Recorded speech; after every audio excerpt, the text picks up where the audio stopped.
Good evening जय हिंद साथियों। मैं रवि आप सब लोगों का इस क्लास में स्वागत करता हूं। होपफुली आप सब लोग बढ़िया होंगे। तो एक बार जल्दी से बता दीजिए क्या हाल चाल है।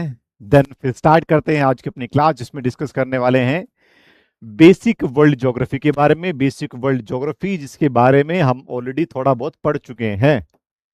कहाँ पर पढ़ चुके हैं सर? वाईटी पे पढ़ चुके हैं, जिसमें हमने डिस्कस किया था सोलर सिस्टम। ठीक है। होपफुली आप सब लोगों ने वो चीज पढ़ी होगी तो हम उससे आगे की इस क्लास में डिस्कस करेंगे। अर्पित, प्रियांशु, विकास, बिट्टू, ईश्वर, भारत माता की जय भाई। गुड इवनिंग, जय हिंद, राधे राधे, नमस्कार, प्रणाम, सलाम, what ever you feel connected with. कल मेरे मैसेज देख के मजा आ गया आप लोगों को? अच्छा, ऐसा क्या था? नॉर्मली तो मैसेज थे। तो फाइनली भाई लोगों हम पहुंच चुके हैं कहां पर? फाइनल में पर पनौती स्टेडियम है, गड़बड़ ना हो जाए बस। चलिए, मैं मेरे यहाँ पर जो है वो गर्मी की शुरुआत हो चुकी है। एसी चल चुका है भाई। बताओ भाई, बढ़िया हो सब लोग? मजे में है? किसी कोई दिक्कत समस्या परेशानी, कोई चीज पूछनी हो, कोई चीज आपको परेशान कर रही हो तो बताओ जरा। अर्पित, अरुण, सत्यम, नवीन।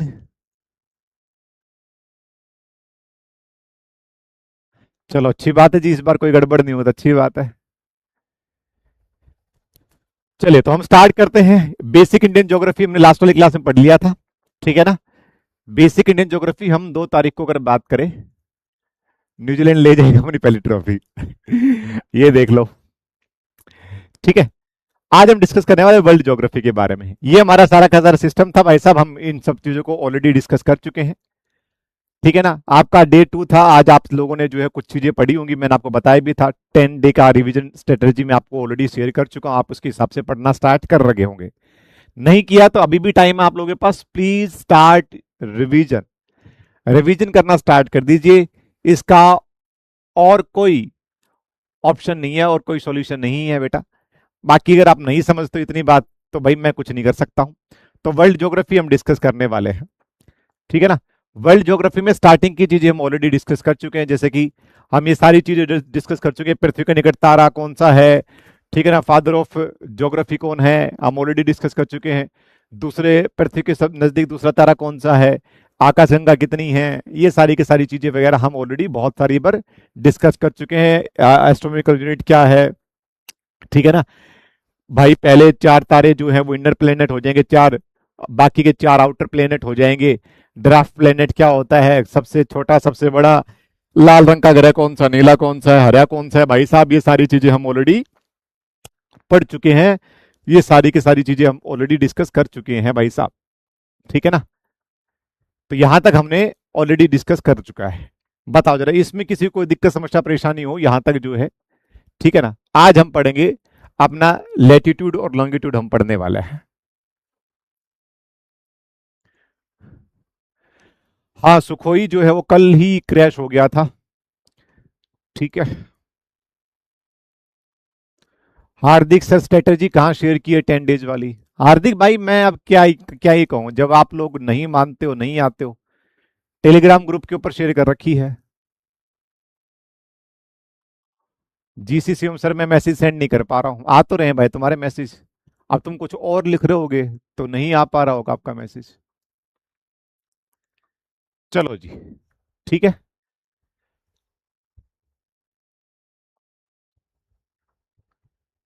तो लॉन्गिट्यूड लेटीट्यूड के बारे में आप सबको पता होगा। लेटीट्यूड जो है वो पैरेलल टू ईच अदर होती हैं, ठीक है ना। लॉन्गिट्यूड जो है नॉर्थ पोल से साउथ पोल तक आती है लॉन्गिट्यूड। ये उल्टा हो रखा है इसके अंदर, ये गलत दे रखा है, इसको इसको हटा देना जरा, इसको गलत हो जाएगा ना। मतलब कहने का मतलब गलत क्या है, ये लेटीट्यूड होती है भाई साहब, ये लेटीट्यूड जो लेटी हुई है वो लेटीट्यूड होती है। और ये अगर बात की तो लॉन्गिट्यूड है, इसको इंटरचेंज कर लेना, बाकी सेम ही है। बाकी मतलब दोनों सेम ही है, ऐसा कुछ नहीं है, ठीक है ना। लॉन्गिट्यूड की जगह लेटीट्यूड लिखा हुआ है और लेटीट्यूड की जगह लॉन्गिट्यूड लिखा हुआ है। हाँ तो 2 दिन से नहीं खोल रखा होता बेटा, अब उसमें तो क्या ही कर सकता हूँ, है ना। हाँ, 7 राज्यपाल जो चेंज हो चुके हैं उनके रिगार्डिंग में भी अपडेटेड अपडेटेड सारी सारी चीजें मैं आपको बता चुका हूँ। आपको उनको याद कर लेना है। ठीक है जी। तो लॉन्गिट्यूड क्या हो जाएगा, लॉन्गिट्यूड होता है लेटी हुई लाइन, ठीक है ना। और लेटीट्यूड अगर बात, सॉरी लॉन्गिट्यूड होता है बेसिकली, अगर बात करें, देखो ये आपका लेटीट्यूड है, जो लेटी हुई लाइन है ये आपका लेटीट्यूड हो जाएगा बेटा। इसको क्या बोल देंगे, ये सारी की सारी कौन सी लाइन हो जाएंगी, ये लेटीट्यूड हो जाएंगी।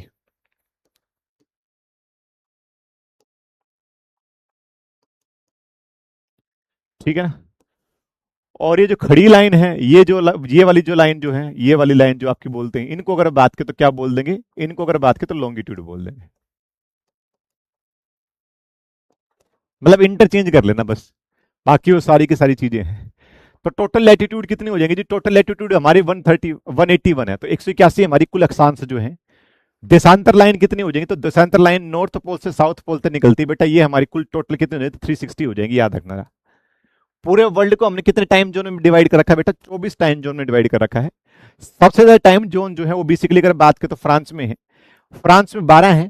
लेकिन एक इनका एक रीजन हो जाएगा अंटार्कटिका वाला रीजन, अगर उसको भी ऐड कर लेंगे तो टोटल अगर बात करें तो 13 टाइम जोन जो है वो आपको हो जाए। तो आपसे पूछ जाए कि मैक्सिमम टाइम जोन जो है वो आपको, टाइम जोन कहने का मतलब जैसे कि अभी हमारे यहाँ शाम है, तो किसी देश में जो है वो आप लोगों को देख रहा हो कि वहां उसके सुबह के 7 बजे हैं, कहीं 10 बजे हैं, कहीं 12 बजे हुए हैं, किसी के रात का, किसी का दिन है ना, एक्स वाई जेड। तो पूरा दुनिया जो है वो, पूरी दुनिया वो 24 टाइम जोन में डिवाइड है। हमारा जो टाइम जोन है वो ग्रीनविच मेडिटेरियन टाइम, जिसको हम जीएमटी बोलते हैं, ग्रीनविच मेडिटेरियन टाइम, उससे 5.5 जो है वो आगे चल रहा है, 5.5 घंटा। तो जब भी कभी आप मोबाइल में या फिर अपने लैपटॉप वगैरह में आप टाइम सेट करते हो तो आपको जीएमटी प्लस में 5.5 आपको देखने को मिलता है। ठीक है जी। स्पेलिंग गलत लिख रहे हो भाई साहब, गवर्नर की ओर तो क्या है।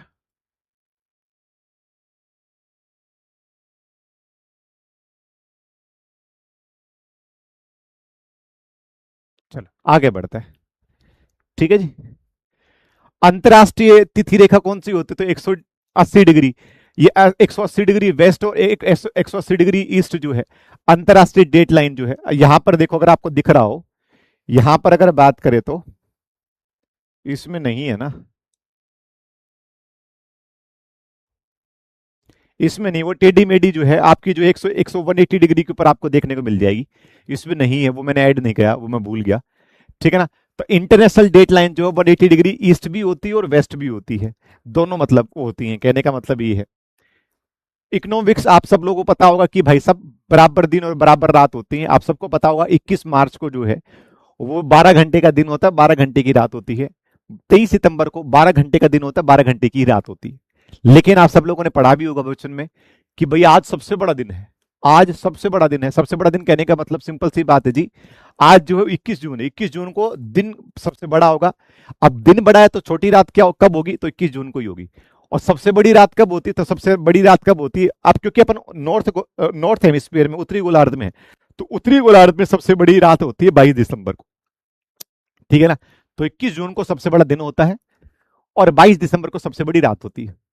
तो 22 दिसंबर को अगर सबसे बड़ी रात होगी तो सिंपल सी बात है, सबसे छोटा दिन अगर आपसे पूछा जाए कि हम नॉर्थ हेमिस्फीयर में, हम उत्तरी गोलार्ध में हैं, तो उत्तरी गोलार्ध के अंदर सबसे छोटा दिन जो होगा वो कब होगा, तो 22 दिसंबर को होगा। और सबसे छोटी रात कब होगी, तो 21 जून को होगी। बराबर घंटों की बराबर रात कब होगी सर, 21 मार्च को और 23 सितंबर को हो जाएगा, जिसको हम इकोनॉमिक्स बोलते हैं, विश्व बोल देते हैं। What is international deadline sir, international deadline जो डिसाइड करती है कि आज 24 तारीख है, आज 25 तारीख है, आज 27 तारीख है, ठीक है ना, वो वाली होती है इंटरनेशनल डेट टाइम।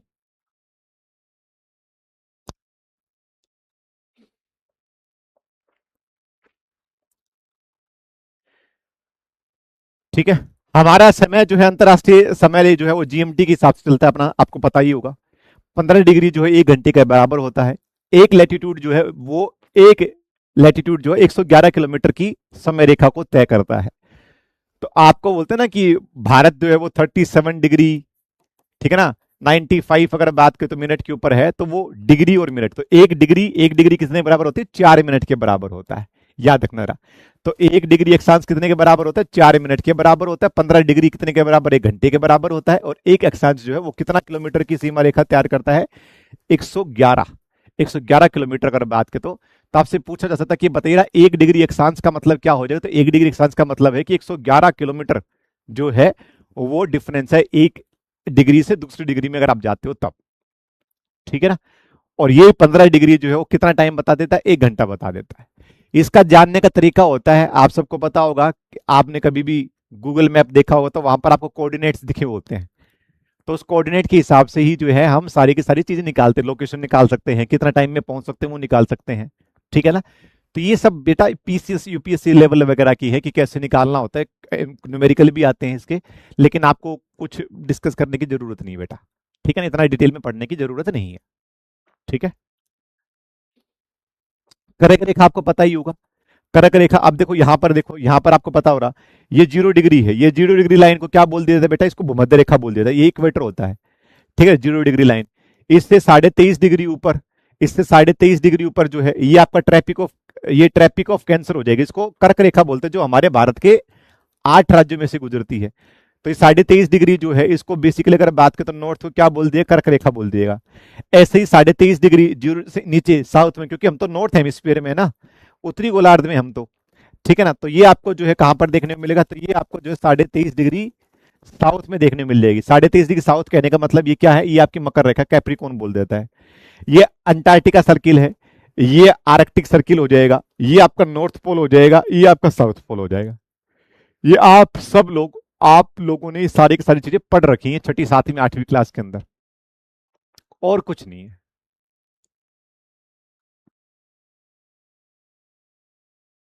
अंकित आप बातों के धनी हो सर। अंकित भाई क्या हो गया बताओ जरा, क्या हो गया भाई, बताओ जरा, आपने ऐसा क्यों बोला, ऐसी क्या चीज कर दी भाई अंकित जो आप बोलो कि जी आप बातों के धनी हो, ठीक है।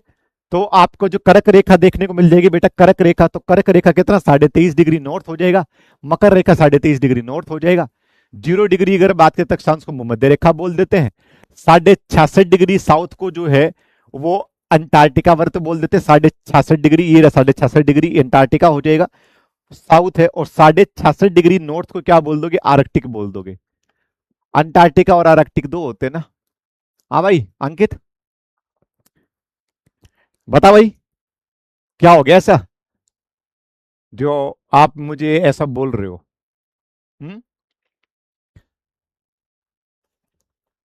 सी ऑफ ट्रंकेबिलिटी, अगर आपने यूट्यूब के ऊपर मेरी क्लास ली होगी जिसमें हमने डिस्कस किया था ज्योग्राफी का पार्ट 1, तो मैंने बताया था शांति का सागर जो कहां पर देखने को मिलता है, तो वो हमें चंद्रमा पर देखने को मिलता है, ठीक है।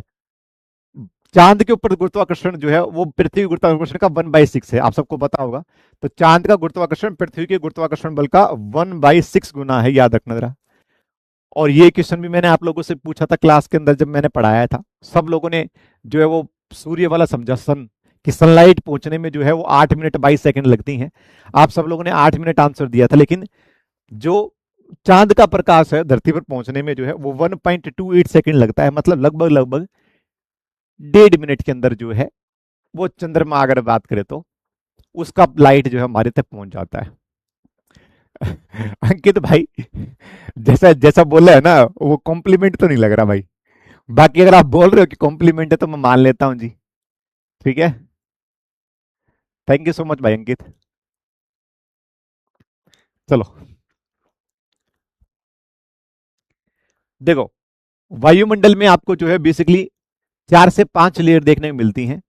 हमारे आसपास का जो भी इन्वायरमेंट है उसको बेसिकली अगर बात करें तो, सॉरी, हमारे आसपास का जो वातावरण है उसको हम इन्वायरमेंट बोल देते हैं, और उसी इन्वायरमेंट में ऊपर आपको जो है वो एक जगह देखने को मिलती है जिसको हम क्या बोल देते हैं, वायुमंडल बोल देते हैं। इसमें कुछ आपकी परतें होती हैं जो आपको याद रखनी है, जैसे जैसे आपसे कोई पूछे जाए, आपसे कोई पूछे sir coldest layer of the atmosphere, तो कौन सा हो जाएगा, तो मिसोस्फीयर हो जाएगी।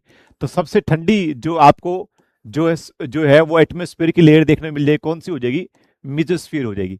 मैंने आप लोगों को ज्योग्राफी के अंदर भी पढ़ाया था, पिछले वाली क्लास में मैंने आपको पढ़ा रखा है ये चीजें, है ना। कोई बताएगा जरा हाँ या ना, एक बार थम्स अप भेज दो। लास्ट वाली क्लास में बताया था ना मैंने आपको, ये पढ़ा चुका हूं ना मैं आपको लास्ट वाली क्लास में। हॉटेस्ट लेयर जो आपको कौन सी हो जाएगी, तो थर्मोस्फीयर हो जाएगी। वायुमंडल में सबसे ज्यादा पाई जाने वाली अकरीय गैस जो है, मतलब नोबल गैस या इनर्ट गैस जो है वो कौन सी हो जाएगी, वो ऑर्गन हो जाएगी। वैसे तो नाइट्रोजन है, 78% के आसपास नाइट्रोजन है, 21% के आसपास जो है कौन सी हो जाएगी, आपकी ऑक्सीजन हो जाएगी। तो 78 और 21% जो है वो नाइट्रोजन और ऑक्सीजन हो जाएगा। इसके अलावा आप सब लोगों को पता होगा कि जो हमारी इनर्ट गैस है, नोबल गैस जिसको बोल देते हो, अक्रिय गैस बोल देते हो, वो ऑर्गन हो जाएगी। ठीक है ना? तो आपसे वो एग्जामिनर एक्स वाई जेड तरीके से पूछ सकते हो। अरे नहीं भाई अंकित, ऐसा कोई बात नहीं है भाई, ना ना ना ना, सॉरी बोलने की कोई जरूरत नहीं है। देखो क्या होता है ना कि अगर आपने जो चीज बोली उसमें अगर इमोजी ऐड कर देते, है ना, क्योंकि आपने जस्ट एक लाइन लिखी, तो लाइन से पता नहीं लगता ना, मैसेज सबसे बड़ा खतरनाक मैसेज ही होता है मिसअंडरस्टैंडिंग के लिए। अब तुम ये चीज मेरे सामने बोलो तो मैं तुम्हारे चेहरे का एक्सप्रेशन देख लूं, हाव भाव देख लूं, या इसमें तो इमोजी ऐड कर देता भाई, तो मुझे समझ में आ जाता कि हाँ किस वे में बोला है। ठीक है ना? तो सॉरी बोलने की कोई जरूरत नहीं बेटा। ठीक है? अरोरा मैंने बताया था, अरोरा आप लोगों ने देखा होगा। अरोरा अरोरा क्या होता है? चमकीली लाइट जो होती है वो अरोरा होती है। अरोरा आपको पता होगा। ठीक है ना? अरोरा पता है या नहीं पता? किसी को पता है या नहीं पता? अरोरा आसमान में चमकीली, जो बहुत, अगर बात करें तो बहुत ब्यूटीफुल, कभी आपने रील वगैरह देखी हो नॉर्वे वॉर्वे की साइड में, ठीक है ना, वो उस साइड देखने को मिलते हैं, जो ऊपर की साइड आप जाते हो ना, जब नॉर्थ पोल की साइड आप जाते हो तब। दक्षिणी में तो क्या है? दक्षिणी में तो अंटार्कटिका है, उसमें तो कुछ नहीं है, उसमें तो खत्म है सारी चीजें भाई, बर्फ वगैरह है। ऊपर की साइड जब जाते हो, तब नॉर्थ पोल की साइड जब जाते हो, तो आपको ये हरकतें, आपको ये चीजें देखने को मिलती हैं। अरोरा देखा हुआ या नहीं देखा हुआ? बताओ जरा पहले। इसको अरोरा बोल देते हो। अरोरा आपको आयन मंडल में देखने को मिलता है। ठीक है? तो अरोरा कहां पर देखने को मिलता है सर? आयोनोस्फीयर में देखने को मिलता है। इसी आयोनोस्फीयर में जो है बेसिकली हमारा रेडियो कम्युनिकेशन होता है ना? एक्सोस्फीयर में आपका सैटेलाइट, मैंने बताया था, सैटेलाइट आपके एक्सोस्फीयर में घूमते रहते हैं, ये चीजें, है ना? तो देखो जरा एक्सोस्फीयर में क्या हो जाएगी भाई साहब? एक्सोस्फीयर में आपके सैटेलाइट वगैरह होते हैं। थर्मोस्फीयर में अगर बात करें तो आपका भाई साहब ये, है ना, ये वगैरह अगर बात करें तो मेसोस्फीयर में भाई साहब अरोरा होता है आपका। स्ट्रेटोस्फीयर आपके ओजोन मंडल होता है यहाँ पर। ट्रेटोस्फीयर में आपके जितने भी सारे प्लेन वगैरह या हॉट बैलून या भाई जितनी भी सारी मौसम संबंधित चीजें होती हैं, वो सारी की सारी चीजें जो हैं वो आपको स्ट्रेटोस्फीयर में देखने को मिलती है। ठीक है? तो आपसे पूछा जा सकता है ये सारी की सारी चीजें कि सैटेलाइट कहाँ होगा? सर एक्सोस्फीयर में हो जाएगा। थर्मोस्फीयर में आपको अरोरा देखने को मिल जाएगा जी। मेजोस्फीयर में ये जितने भी सारे उल्कापिंड वगैरह ये आते हैं, यहाँ आ जाएंगे। स्ट्रेटोस्फीयर में भाई साहब ये जो है ना, ठीक है ना, थर्मोस्फीयर में भाई साहब हेट और बैलून, पैसेंजर प्लेन वगैरह, ये आपकी सारी चीजें चलती रहती है। तो एक आधे आपसे दी मुझे। विकास भाई नहीं देखे तो गूगल करो बेटा, है ना? AURORA, अरोरा लिखो, अरोरा इमेजेस लिखो, आपको बहुत अच्छे से देखने को मिलेगा कि अरोरा क्या होता है। आप फिर समझ में आएगा कि आपने देखा होगा, ऐसा नहीं है। अभी हमने डिस्कस किया जी नाइट्रोजन। नाइट्रोजन कितना है? 78% है नाइट्रोजन। लगभग लगभग 21% हमारा ऑक्सीजन है। और ये जो ऑर्गन जो है ये आपकी इनर्ट गैस हो जाएगी बेटा। इनर्ट गैस बोल देते हैं ऑर्गन, आपकी इनर्ट गैस। इतना तो आपने मेडिकल असिस्टेंट, आपने बायोलॉजी और केमिस्ट्री फिजिक्स वगैरह थोड़ी बहुत पढ़ रखी, तो आपको पता होगा। अरे हमारे भारत में नहीं होता है अशोक भाई, सॉरी ईश्वर प्रजापत भाई, हमारे देश में ही नहीं होता है, गांव में, हमारे देश में ही नहीं होता, हमारे महाद्वीप में ही नहीं होता, एशिया में नहीं होता पूरा। ठीक है ना? यूरोप की साइड जब आप नॉर्थ पोल की साइड जाओगे तब आपको देखने को मिल जाएगी। जो आपको देखने को मिलती है, जो गांव में आप जाते हो उसको गोधूली बोलते हैं। ठीक है ना? गांव की धूल, गौ गौ मैया जब आती हैं चर के वापिस, तो वो धूल छा जाती है, फिर वो देखने को मिलता है, वो सारी की सारी चीजें, तो वो आपका वो अरोरा नहीं कहलाता बेटा। ठीक है? चलो जी। अच्छा, मेट्रोलॉजी किसे कह देंगे बेटा? मेट्रोलॉजी, मेट्रोलॉजी होता है वायुमंडल के अध्ययन, मतलब मौसम विज्ञान को क्या बोल देते हैं? मेट्रोलॉजी बोल देते हैं। मेट्रोलॉजी मौसम विज्ञान को कहा जाता है। ठीक है? ये छोड़ दो, इसमें कोई चीजें आपको पढ़ने की जरूरत नहीं है। ये सब मैप के ऊपर है। जैसे कि अपन जो ग्लोब लेते हैं, वो एक मैप, मैप को पढ़ना भी एक आर्ट होती है। ठीक है ना? तो जो कार्टोग्राफी होता है वो होता है मानचित्र बनाने के विज्ञान को कार्टोग्राफी कहा जाता है। तो जो मैप, जो साइंस होती है, science of drawing map, map बनाने की जो चीज होती है उसको कार्टोग्राफी बोल दिया जाता है। तो आपको पढ़ने की जरूरत नहीं है। दो जगह जहां पर सेम आपको प्रेशर देखने को मिल जाएगा, उसको बेसिकली अगर सेम हाइट मिल जाएगा तो उसको क्या बोल देंगे? उसको बेसिकली अगर बात करें तो, ठीक है ना, काउंटर लाइन बोल देंगे। ठीक है ना? आइसोथर्म, जहां पर दोनों का टेम्परेचर, दो जगह टेम्परेचर सेम है तो उसको आइसोथर्म बोल देगा। दो जगह के ऊपर प्रेशर सेम है तो उसको आइसोबोर बोल दीजिएगा। दो जगह पर सेम बारिश होती है तो उस चीज को आइसो हाइट बोल दीजिएगा।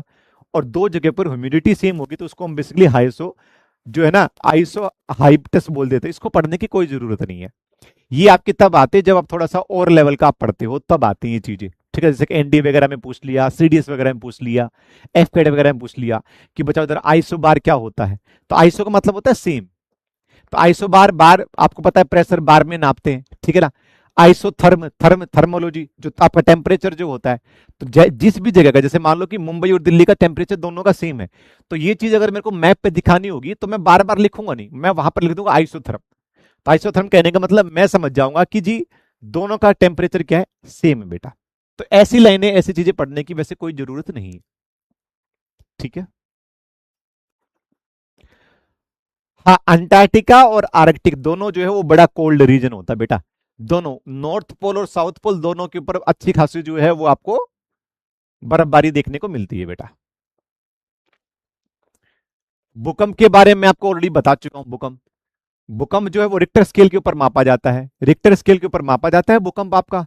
ठीक है, भूकंप में बेटा तीन तरह की लहर आती हैं। एक पी वेव होती है जो फास्टेस्ट वेव होती है, एक होती है सेकेंडरी वेव, और एक होती है लव वेव। लव इसलिए रखा गया क्योंकि जो साइंटिस्ट था उसका लव अगर बात करें तो नाम था, इसलिए उसको लव वेव बोल दिया जाता है। अंकित भाई कोई करंट अफेयर नहीं है बेटा। ठीक है ना, ये आपकी कोई करंट अफेयर नहीं है और आपके एग्जाम में नहीं पूछी जाती बेटा। ठीक है ना, हमें ऐसा लगता है। ठीक है ना। समुद्र के नीचे भूकंप आता तो उससे क्या होती, उससे सुनामी आती है बेटा। उससे क्या आती, सुनामी आती है। ठीक है ना। तो दो ही चीजें याद रखना, समुद्र के नीचे भूकंप आता, भूकंप होता तो उसको क्या बोल देगा, सुनामी बोल दिया जाएगा। और इंटेंसिटी ऑफ अर्थक्वेक जो है वो किसके थ्रू मापी जाती है, तो रिक्टर स्केल के थ्रू मापी जाती है कि भाई कितना रिक्टर स्केल का भूकंप आया था। ठीक है, इतनी सी बात है बस। ठीक है बेटा, आगे बढ़ते हैं। हमारे यहां पर जो आते हैं उसको हम चक्रवात बोल देते हैं। हमारे यहाँ चक्रवात बोल देते हैं। ठीक है ना, चक्रवात बोल देते हैं। दूसरी जगह कुछ और अलग अलग नाम होते हैं, उनको हम जानेंगे कि चक्रवातों को अलग अलग किस नाम से जानते हैं। जब हम, क्योंकि हम कौन से हेमिस्फेयर में, हम नॉर्दर्न हेमिस्फेयर में, कैसे नॉर्दर्न हेमिस्फेयर में आपको सबको पता होगा ना। आप सबको पता हो, मैंने आपको ये पढ़ा रखा है ना, पढ़ा रखा, आप सबको पता हो ये दुनिया ऐसी है भाई साहब, पृथ्वी ऐसी है। ये अगर बात करें तो भाई साहब 0 डिग्री लाइन है, ये 23.5 डिग्री नॉर्थ है आपकी, ये 23.5 डिग्री, इसी में अगर बात करें तो हमारा प्यारा भारत यहाँ पर आपको देखने को मिल जाएगा। तो देखो ये ऊपर वाला जो हो जाएगा, ऊपर वाला जो हिस्सा हो जाएगा वो कौन सा हो जाएगा भाई, ये ऊपर वाला उत्तरी गोलार्ध हो जाएगा। नीचे वाला कौन सा हो जाएगा, आपका दक्षिणी गोलार्ध हो जाएगा। और इसको अगर हम डिवाइड कर देंगे और इसमें, तो ये आपका ईस्ट हो जाएगा और ये वेस्ट हो जाएगा। और भारत यहाँ पर, तो हम कौन से हेमिस्फीयर में, नॉर्थ ईस्ट हेमिस्फीयर में है। ये मैं आपको बहुत बार बता चुका हूं बेटा। तो हम नॉर्थ ईस्ट हेमिस्फीयर में हमारे होते हैं। तो जो नॉर्थ हेमिस्फीयर होता है ना, उत्तरी गोलार्ध होता है, उसके अंदर जो जितने भी सारे चक्रवात आते हैं ना, वो बेसिकली अगर बात करें तो एंटी क्लॉक, क्लॉक कैसे घूमती है भाई सब, क्लॉक कैसे होती है ना, एक है ना, 1 2 3 ऐसे क्लॉक घूमती है। तो क्लॉक कैसे चलती है, ऐसे चलती है। तो पर हमारे एंटी क्लॉक वाइज, मतलब हमारे चक्रवात ऐसे जाएंगे, ऐसे बनेंगे हमारे चक्रवात। कभी भी देखोगे तो आपको ऐसे चक्रवात देख, जो दक्षिणी गोलार्ध है उसके अंदर चक्रवात जो है वो ऐसे आएंगे, ऐसे चक्रवात आएंगे, ऐसे। तो ये ऐसे, तो ये क्लॉकवाइज है। तो क्लॉकवाइज किस डायरेक्शन में आएंगे, तो याद रखना साउथर्न हेमिस्फीयर में जितने भी चक्रवात आएंगे क्लॉकवाइज आएंगे। और नॉर्थर्न में आएंगे बेटा कौन से आएंगे, एंटी क्लॉकवाइज आएंगे। जैसे ऑस्ट्रेलिया के अंदर चक्रवात का नाम क्या होता है, विली विली होता है। अमेरिका में इन चक्रवातों को क्या बोल देते, टोर्नेडो बोल देते, क्या बोल देते, टोर्नेडो बोल देते हैं। क्या बोल देते, टोर्नेडो बोल देते हैं। ठीक है। सत्यम जा, क्या डाउट है पूछो बेटा। आप देखो, अगर ये चीज साउथ चाइना सी में आती, चाइना में इनको क्या बोलते, टाइफून बोल देते कि टाइफून, तूफान नहीं, टाइफून क्या बोल देते, टाइफून बोल देते, टाइफून। हमारे क्या बोले जाता है, ट्रॉपिकल साइक्लोन, उष्ण कटिबंधीय चक्रवात बोल देते हैं भारत के अंदर, कि भाई बंगाल की खाड़ी में, अरब सागर में उष्ण कटिबंधीय चक्रवात बना है। तो चक्रवात हमारे यहाँ बोल देते हैं। हेरिकेन्स बोल देते हैं आपकी वेस्ट इंडीज साइड, ये जो कैरिबियन सी होता है उसमें हेरिकेन बोल देते हैं। चक्रवात नहीं बोलते, बोलते हेरिकेन आ गया।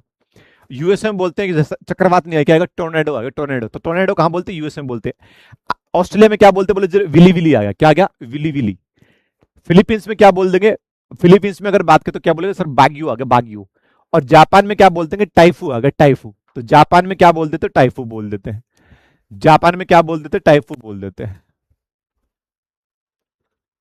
सत्यम जा, गवर्नर न्यू वाला पूछा जाएगा या ओल्ड वाला, न्यू वाला पूछा जाएगा, ओल्ड वाला क्यों पूछा जाएगा। अभी तो तुम्हारा 1 महीना है, पेपर तो हो सकता है 20 दिन, 15 दिन, 30 दिन के बाद बने। पेपर तो तुम्हारा ऑनलाइन है, ऑनलाइन पेपर तो कभी भी अपडेट कर लो।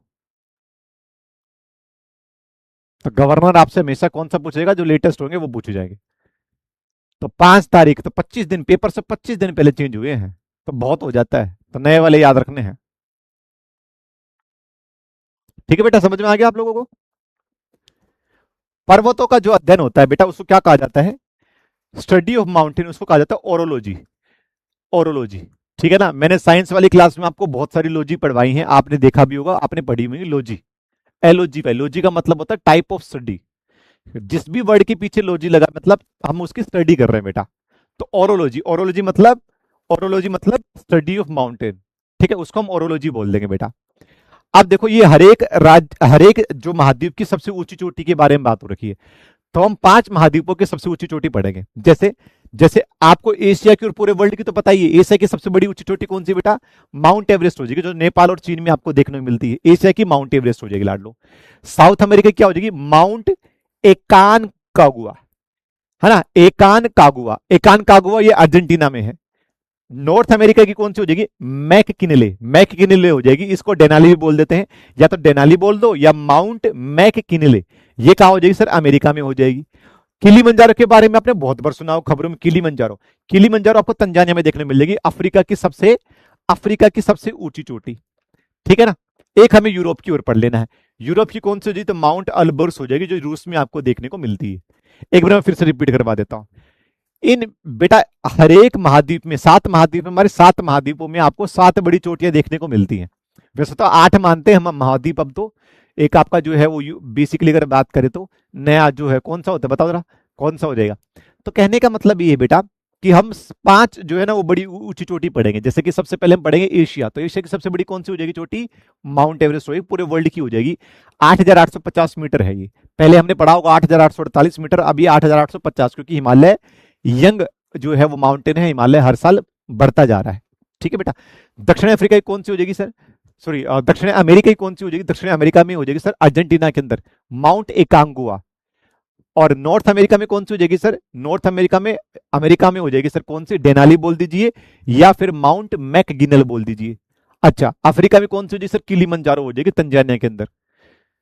तो ये आपसे पीवाईक्यू है, पूछा गया है, ये आपसे पीवाईक्यू पूछा गया है। तो दोनों पीवाईक्यू, ये आपको पता होना चाहिए बेटा, ये कौन कौन सी चीजें हैं। ठीक है। माउंट एलब्रुस कहां हो जाएगी? माउंट एलब्रुस बेटा यूरोप की सबसे ऊंची चोटी हो जाएगी। अच्छा, इनको जो 7 बड़ी चोटियां उनको क्या बोल दिया जाता बेटा? उनको अगर बात करें तो क्या बोल देता है? 7 समिट बोल देता है, 7 समिट। ठीक है ना। तो 4 हमारे ये हो गए, 4 महाद्वीप, 5वां यूरोप हो गया, 6ठा अंटार्कटिका को, 7वां ऑस्ट्रेलिया और 8वां आपको पता होगा ओशियाना। तो 8 महाद्वीप होते हैं पूरे विश्व में, 8 महाद्वीप आपको पता होना चाहिए। 8 कॉन्टिनेंट है, एक ओशियाना अभी हाल में शामिल करने लग गए हैं। ठीक है। आकाश यादव, चलो अच्छी बात है भाई, तुम्हारी पहली क्लास हो तो आकाश पहली वाली क्लास से पढ़ना स्टार्ट करो, इसका कोई मतलब नहीं है। ठीक है ना। ज्योग्राफी वगैरह आपसे बहुत कम पूछी जाने वाली है, हिस्ट्री ज्योग्राफी साइंस ना के बराबर पूछी जाने वाली, स्ट्रेटेजी के आपका इंग्लिश और आपकी रीजनिंग, इनके ऊपर आप फोकस करो बेटा। रीजनिंग में स्पीड बढ़ाओ, सबसे मैक्सिमम जो आपका पेपर में टाइम खाएगा वो रीजनिंग खाएगा। जिनकी रीजनिंग बेस्ट है वो पेपर निकाल ले जाएगा। जिनकी रीजनिंग बेस्ट है, इंग्लिश और जीके नॉर्मल है, वो पेपर निकाल ले जाएगा। आगे बढ़ते हैं। तो ये है बेटा सबसे बड़ी चोटी, देखो ये सबसे ऊंची चोटी है भाई साहब, कौन सी हो जाएगी? एवरेस्ट। एवरेस्ट से नीचे कौन सी हो जाएगी? एकानगुआ। एकानगुआ से नीचे कौन सी? डेनाली, फिर किलीमंजारो, फिर माउंट अल्बर्स। ठीक है ना। तो ये वर्ल्ड की 5 सबसे ऊंची चोटी आपको देखने को मिल रही है हर एक महाद्वीप के अंदर। ठीक है बेटा। अब आप सब लोगों ने घास के मैदान सुने होंगे, घास के मैदान। अब हर जगह आपको बहुत सारे घास के मैदान देखने को मिलते हैं, मैंने सारे कवर करने की कोशिश की है, लेकिन आपको सारे याद करने की जरूरत नहीं है, जो बता रहा हूं आपको वो याद रखना है।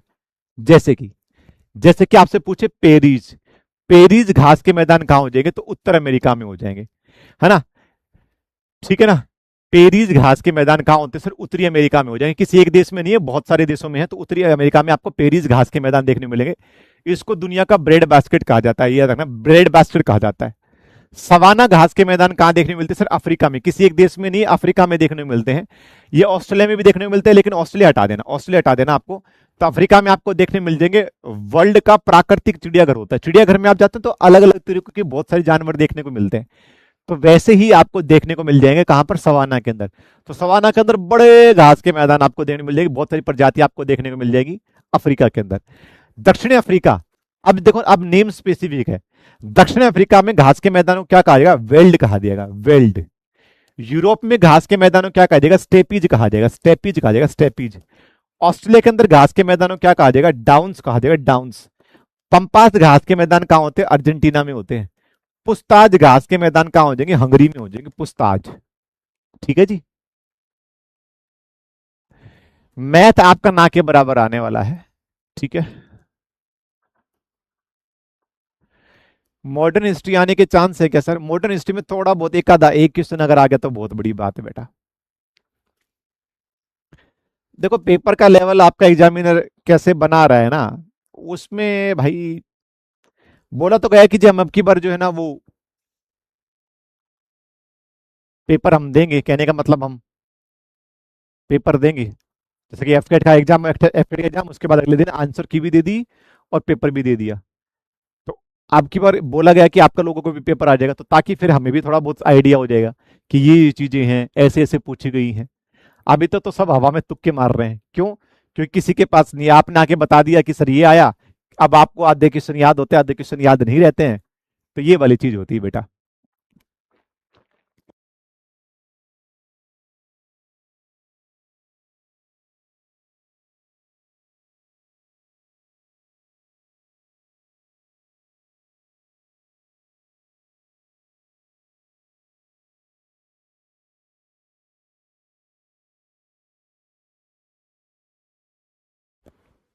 ठीक है जी, आगे बढ़ते हैं। आप देखो ये तीन चीजें हैं जो बड़ी इंपॉर्टेंट है। जैसे कि ये आपको याद करने की कोई जरूरत नहीं, कैंटेबरी वगैरह।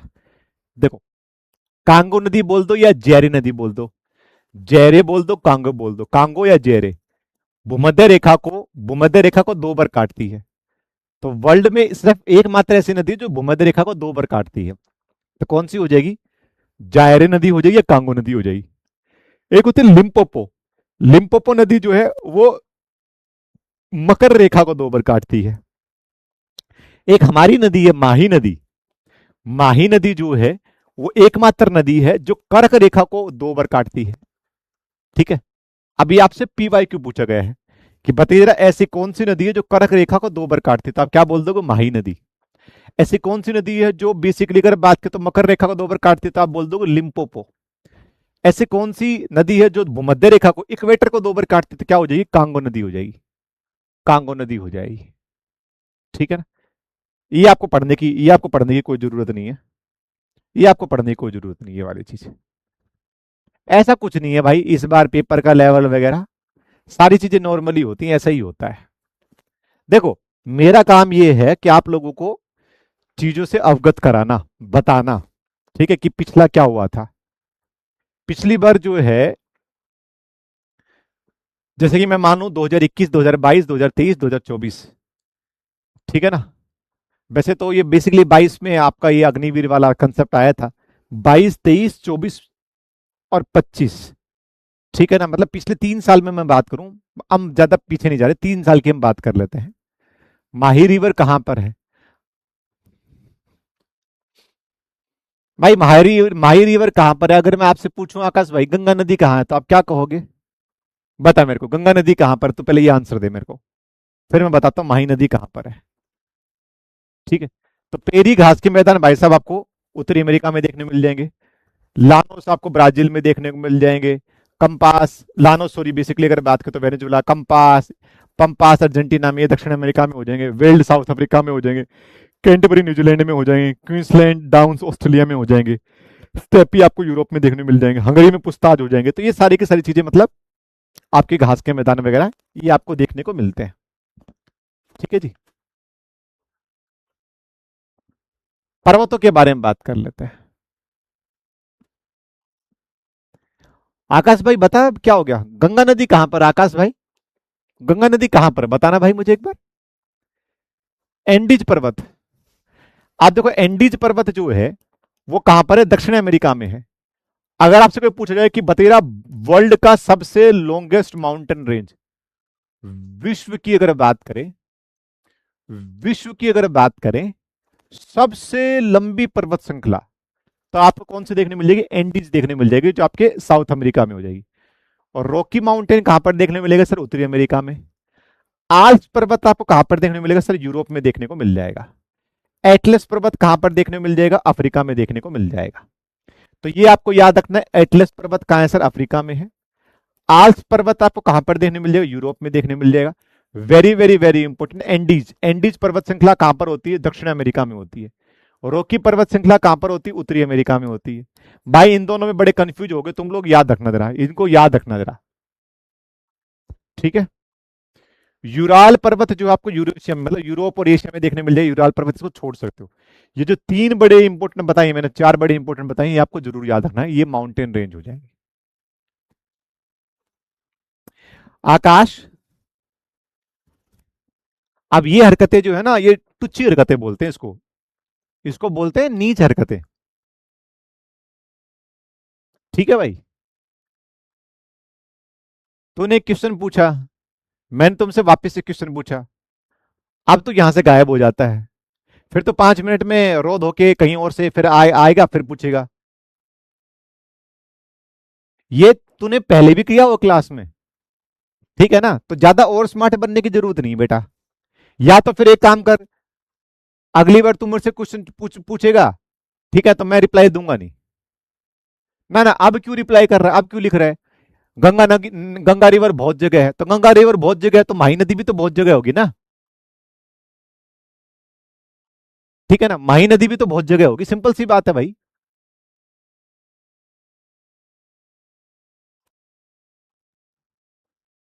मतलब तूने 5 मिनट पहले कोई क्वेश्चन पूछा हुआ है, सामने वाला तुमसे क्वेश्चन पूछ रहा है, कोई वेट कर रहा है, उसका कोई रिस्पॉन्स नहीं देना, और ये 2-3 बार कर चुका है तू भाई।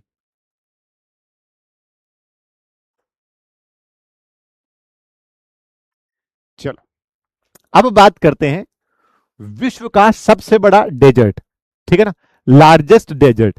तो लार्जेस्ट डेजर्ट कौन सा हो जाए बेटा? याद ना, सहारा। अब ये किसी एक देश में नहीं है, बहुत सारे देशों में है, तो ये अफ्रीका लिखा जाएगा, अफ्रीका महाद्वीप लिखा जाएगा। कालाहारी, कालाहारी रेगिस्तान कहां पर हो जाएगा सर? अफ्रीका में देखने को मिल जाएगा। आटाकामा, दुनिया का भाई साहब सबसे सूखा रेगिस्तान कहां पर है सर? चिली में है। कौन से देश में? चिली में है। एक गोबी मरुस्थल है, गोबी मरुस्थल कहां पर देखने मिल जाएगा? चाइना और मंगोलिया में देखने मिल जाएगा गोबी मरुस्थल, ठीक है ना। गोबी मरुस्थल कहां देखने को मिल जाएगा? तो आपको चाइना और मंगोलिया में देखने मिल जाए। तो चारों बड़ी इंपॉर्टेंट है। सहारा रेगिस्तान कहां है सर? अफ्रीका में, वर्ल्ड का सबसे बड़ा हो जाएगा। कालारी कहां पर है सर? अफ्रीका में है। आटाकामा कहां है सर? चिली में है। और गोबी कहां पर सर? चाइना और मंगोलिया में। ठीक है जी। अब बस एक चीज सीख रखी तुम लोगों ने, सॉरी सर, सॉरी वहां बोला जाए जिस जिस इंसान को रियलाइजेशन हो उस चीज की। गंगा रिवर उत्तराखंड के भागीरथी से निकलता है जी।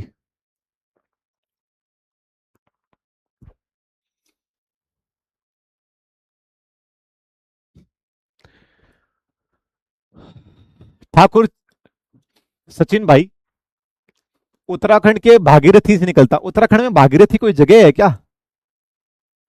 आप जो बता रहे हो ठाकुर सचिन, उत्तराखंड में कोई भागीरथी जगह है क्या? इसका मतलब ये सचिन बेटा तुमने पढ़ नहीं रखा। हम्म। गोविंद, सर आपको नींद आ रही है? हाँ भाई गोविंद, मेरे को तो नींद आ रही है बहुत ज्यादा, क्या करूं बेटा बता देना एक बार। नींद आ रही है मुझे।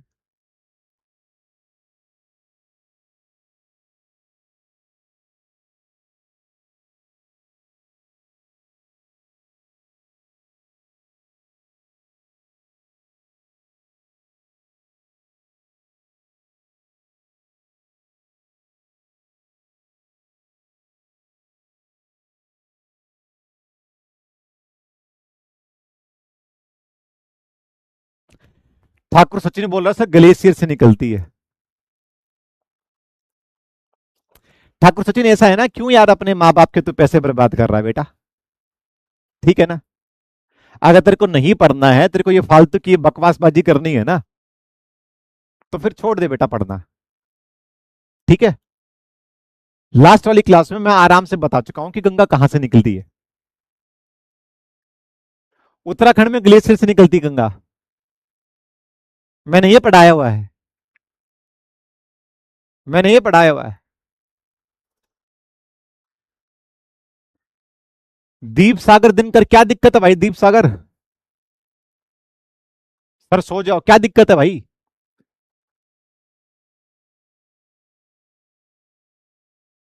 नहीं पढ़ना है तुम लोगों को तो बता दो जरा, मैं डायरेक्ट ब्लॉक करवा देता हूं।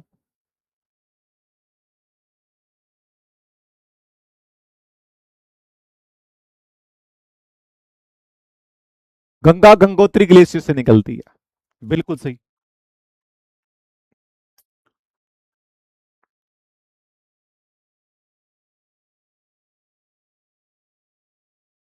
बिल्कुल यस भाई। गौमुख हिमन, गंगोत्री ग्लेशियर से निकलती है। गौमुख हिमनद से निकलती है, बिल्कुल सही। भागीरथी और अलकनंदा मिलती हैं देव प्रयाग में, तब गंगा बनती है बेटा। उत्तराखंड में एक जगह हो जाएगी देव प्रयाग, जहां पर आपका भागीरथी और अलकनंदा नदी मिलती हैं। देन फिर अगर बात करें तो, ठीक है ना, आपका जो है क्या बनता है, देव प्रयाग में आपकी गंगा नदी बनती है। ये भी पढ़ाया हुआ मैंने। लेकिन आपको जी कसम खा रखी है आप सब लोगों ने, तो क्या ही किया जा सकता है। ठीक है, आगे। टकला मकन, टकला मकन जो है मरुस्थल आपको चीन में देखने को मिल जाएगा, और थार मरुस्थल आपको देखने को मिल जाएगा भारत और पाकिस्तान के अंदर। भारत और पाकिस्तान में आपको थार मरुस्थल देखने को मिल जाएगा। ठीक है? ठीक है। नहीं भाई गोविंद, तू जा भाई, मेरे को तो नींद आ रही है, तू जा, तू यहां क्या कर रहा है? चलिए, ये आपको मरुस्थल वगैरह देखने को मिल जाएंगे।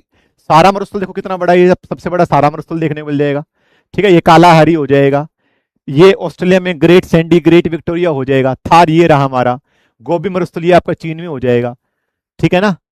ठीक है, तो ये आपके मरुस्थल हैं जो इंपॉर्टेंट इंपॉर्टेंट हो जाएंगे। दुनिया की सबसे बड़ी नदी जो है वो अमेजन हो जाएगी, याद रखना जरा। दुनिया की सबसे बड़ी बड़ी नदी कहने मतलब पानी के हिसाब से, जिसमें पानी सबसे ज्यादा है। तो दुनिया की सबसे बड़ी नदी कौन सी हो जाएगी? अमेजन। लेकिन दुनिया की सबसे लंबी नदी कौन सी हो जाएगी? तो नील नदी हो जाएगी। तो बड़ी और लंबी में फर्क समझिए जरा। दुनिया की सबसे लंबी नदी कौन सी हो जाएगी? नील नदी हो जाएगी। और दुनिया की सबसे बड़ी नदी मतलब पानी के हिसाब से तो कौन सी हो जाएगी? अमेजन हो जाएगी, याद रखना जरा। ठीक है ना? अमेजन हो जाएगी। दुनिया का सबसे बड़ा द्वीप कौन सा हो जाएगा? याद है, ग्रीनलैंड हो जाएगा। ग्रीनलैंड हो जाएगा। दुनिया का सबसे बड़ा द्वीप कौन सा हो जाएगा? ग्रीनलैंड हो जाएगा। अभी एक चाहबार पोर्ट आपने सुनी होगी, चाहबार। चाहबार पोर्ट ईरान के अंदर एक जगह है चाहबार।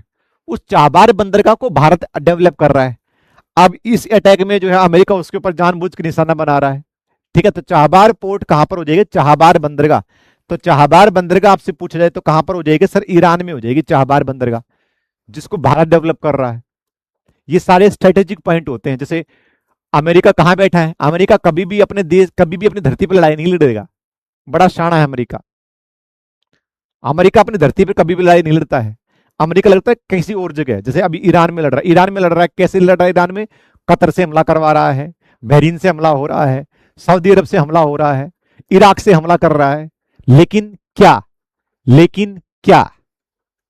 ठीक है, लेकिन क्या भाई, अमेरिका अगर बात करे अपने उस पर हो रहा है? नहीं ना, तो बस तो फिर। ठीक है भाई गोविंद, तेरी सोच तेरी चीज मुझ पे क्यों थोप रहा है भाई साहब? अब तेरी आंखें खराब है तो मैं क्या कर सकता हूं? बाकी कोई और बताएगा भाई साहब मुझे? जितने भी सारे लोग अगर बात करें, क्या कोई बताएगा जरा? मैं आप लोगों को थका हुआ, या भाई मुझे नींद आ रही है, या कोई और चीज जो आपको देखने को मिल रहा है? बताना जरा, जितने भी सारे लोग हैं भाई साहब।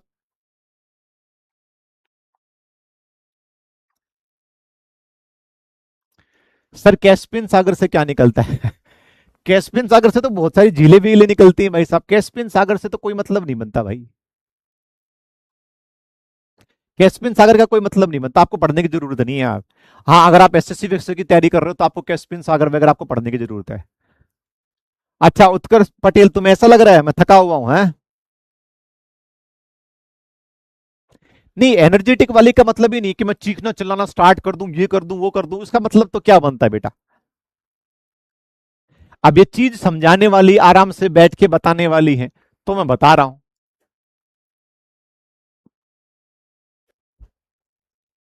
और बेफालतू का जोश वगैरह का तो कोई मतलब नहीं बनता भाई।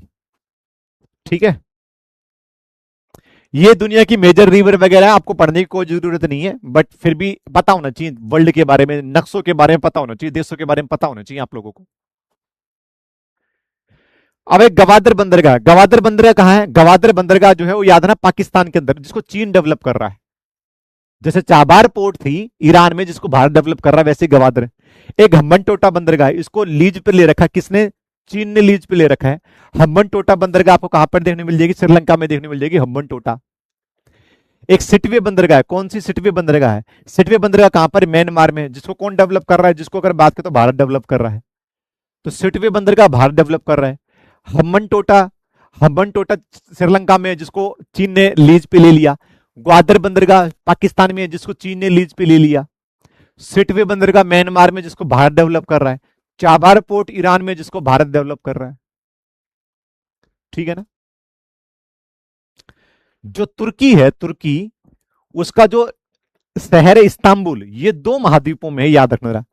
ये दो महाद्वीपों में है। ये बेसिकली आपको एशिया में देखने में मिल जाएगा और यूरोप में भी देखने मिल जाएगा। तो इस्तांबुल जो है ओनली सिटी जो बेसिकली अगर बात करें तो दो कॉन्टिनेंट में देखने को मिलता है। तो ऐसा कौन सा शहर है जो दो महाद्वीपों में आपको देखने को मिल जाएगा? तो तुर्की की राजधानी जो है अंकारा होती है, याद रखना, लेकिन तुर्की का शहर है इस्तांबुल जो आपको देखने को मिल जाएगा। ठीक है जी।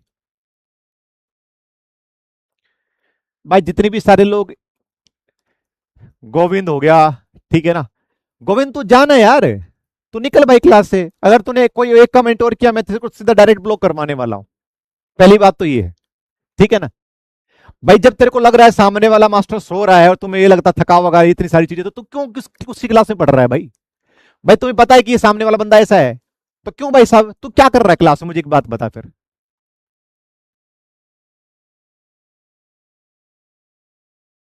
और पढ़ना तो चुपचाप पढ़, फालतू कमेंटबाजी मत कर, वरना तेरे को इतना बढ़िया रोड मैप दूंगा मैं, तेरे को समझ में आ जाएगा फिर। चलो देखो, हम अंटार्कटिका और आर्कटिक दो चीजें बता चुका हूं मैं। आर्कटिक ऊपर होता है, हमने बताया था ना, ये दुनिया है भाई साहब।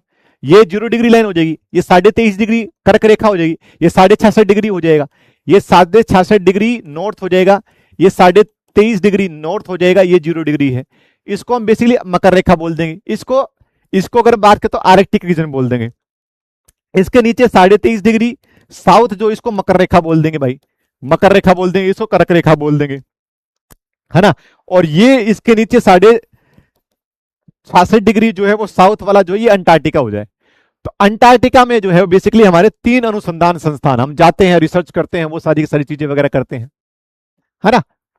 तो भाई दक्षिणी गंगोत्री जो है वो 1983 में पहली बार दक्षिणी गंगोत्री हमने रिसर्च इंस्टीट्यूट वहां पर स्थापित किया था। पूरे बहुत सारे देशों के होते हैं स्टडी करना, और भी बहुत सारी चीजें वगैरह तमाम होती हैं। तो भाई ये हमारे कुछ रिसर्च इंस्टीट्यूट हैं, दक्षिण गंगोत्री हो जाएगा, मैत्री हो जाएगा, भारती हो जाएगा, और आर्कटिक में एक ही हमारा हिमाद्री जो 2008 में हमारा स्टार्ट हुआ था। तो आपसे रिसर्च स्टेशन पूछ सकते हैं कि बताओ जरा अंटार्कटिका के अंदर भारत का कौन सा रिसर्च स्टेशन, उसका नाम क्या हो जाएगा? तो कुछ भी लिख देगा नाम, भारती, सह्याद्री, XYZ कुछ भी लिख देगा, तो आपको याद है ना, भारती 2012 में, मैत्री और आपका दक्षिण गंगोत्री।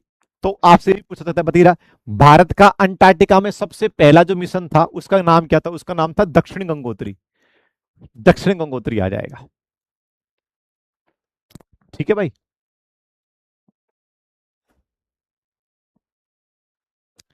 ये आप सबको पता होगा, पाक जलडमरू भारत और श्रीलंका को अलग करता है, ठीक है ना। बाकी आपको ये डेविस संधि वगैरह आपको याद करने की कोई जरूरत नहीं है। ये हॉर्मुज संधि जो है, ये आपकी बड़ी आज की खबरों में है, आपने पढ़ा भी होगा अगर आप थोड़ा बहुत खबर पढ़ते हो तो। स्ट्रेट ऑफ हॉर्मुज, दुनिया का लगभग लगभग 20% तेल वगैरह यहीं से होकर चलता है। ये ओमान की खाड़ी को फारस की खाड़ी से जोड़ता है। ये बहुत इंपॉर्टेंट है, याद रखना। ओमान की खाड़ी को फारस की खाड़ी से जोड़ता है हॉर्मुज स्ट्रेट। आपने पढ़ा भी होगा, ईरान ने हॉर्मुज स्ट्रेट के ऊपर, है ना, स्ट्रेट होता है जल संधि, जो दो चीजों को, जो जमीन वाली चीजों को जोड़ती है उसको जल संधि बोल दिया जाता है, पानी की जो चीज होती है उसको। ठीक है बेटा, बाकी छोड़ दो, इसमें कोई आपको पढ़ने की जरूरत नहीं है। ये आप सब लोग पढ़ लेना, ब्रह्मांड, सूर्यमंडल, आकाशपिंड, बुध ग्रह, ये सारी की सारी चीजें वगैरह मैं आपको ऑलरेडी पढ़ा चुका हूं बेटा। ठीक है ना, तो ये आप आराम से पढ़ लें, चट्टाने वट्टाने आपको पढ़ने की जरूरत नहीं है, आपको वायुमंडल है, ये आपको सारी की सारी चीजें हैं। ठीक है जी। एक बच्चा, पता नहीं कौन था, जो तब से लगा हुआ, अभी करके है नाम, पता नहीं कौन सा, सर सर क्वेश्चन करवा दो, क्वेश्चन करवा दो, क्वेश्चन करवा दो। अरे भाई पहले टॉपिक तो होने दिया करो, टॉपिक तो होने दो, उसके बाद क्वेश्चन करवा दो। कितनी बार बता रखा हूं, कम से कम आपकी और हमारी कम से कम ये 30-35वीं क्लास होगी। 20 बार बता रखा है मैंने आप लोगों को कि जब हम हिस्ट्री, ज्योग्राफी, इकोनॉमिक्स, पॉलिटी ये सब चीजें पढ़ेंगे तो हमारे पास एक या दो ही क्लास होती है। इसको पढ़ते वक्त भाई साहब 30-30, 40-40, 50-50 क्लास लगती हैं। आप जब एसएससी वगैरह में जाओगे तो आपकी geography, history, world geography 30-30, 40-40 class लगती हैं। आपको एक ही क्लास में, दो क्लास में बताना होता है, या तो मैं थ्योरी करवा दूं या फिर आपके एमसीक्यूज करवा दूं। ठीक है ना। राम, तेरे तो हो रखी दिक्कत, तेरे हैं दर्द है भाई राम। ठीक है ना, और उसका मेरे पास इलाज नहीं है भाई। ठीक है ना, उस पर मेरे पास इलाज नहीं है। तो राम किसी और का माथा खाओ भाई, मेरा माथा मत खाओ भाई। ठीक है, अगर तुम्हारी पहली क्लास है या तुम पहली बार क्लास में आ रहे हो तो बेटा मेरा इससे कोई लेना देना नहीं है। ठीक है, तेरी पहली क्लास होगी राम ये, या दूसरी क्लास हुई, कौन सी क्लास है तेरी, पहले बताना भाई मुझे एक बार।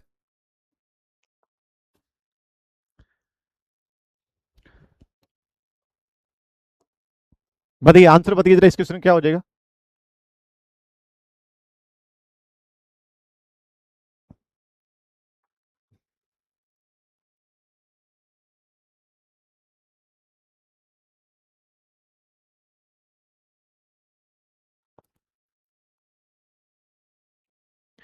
तो सिंपल सी बात है, दुनिया की सबसे लंबी नदी कौन सी हो जाएगी, तो सर नील नदी हो जाएगी। सबसे बड़ी कौन सी हो जाएगी, सबसे बड़ी अमेजन हो जाएगी, सबसे बड़ी। तीसरी सबसे बड़ी कौन सी, यांगते नदी हो जाएगी। यांगते नदी एशिया की सबसे बड़ी है, एशियाज लॉन्गेस्ट रिवर।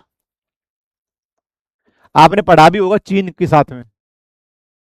ठीक है, कांगो नदी, कांगो नदी जो है वो बेसिकली आपकी भूमध्य रेखा को, इक्वेटर को दो बार काटती है।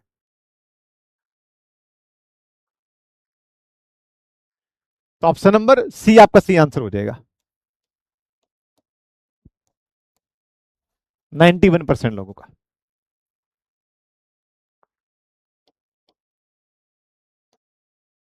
बताइए, दुनिया का सबसे बड़ा रेगिस्तान कौन सा हो जाएगा, दुनिया का सबसे बड़ा रेगिस्तान।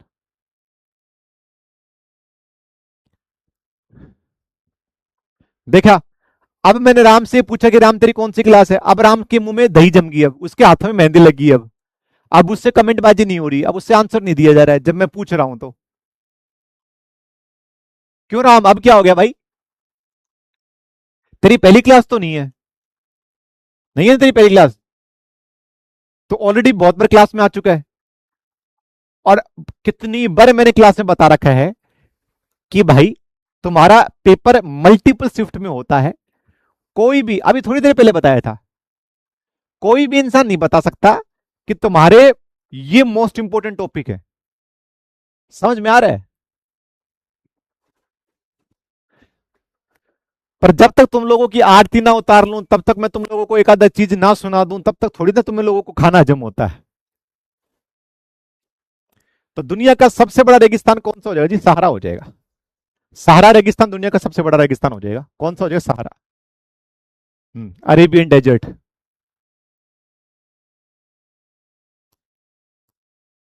बताओ, ग्रेट बैरियर रीफ किस देश में आपको देखने को मिलता है, ग्रेट बैरियर।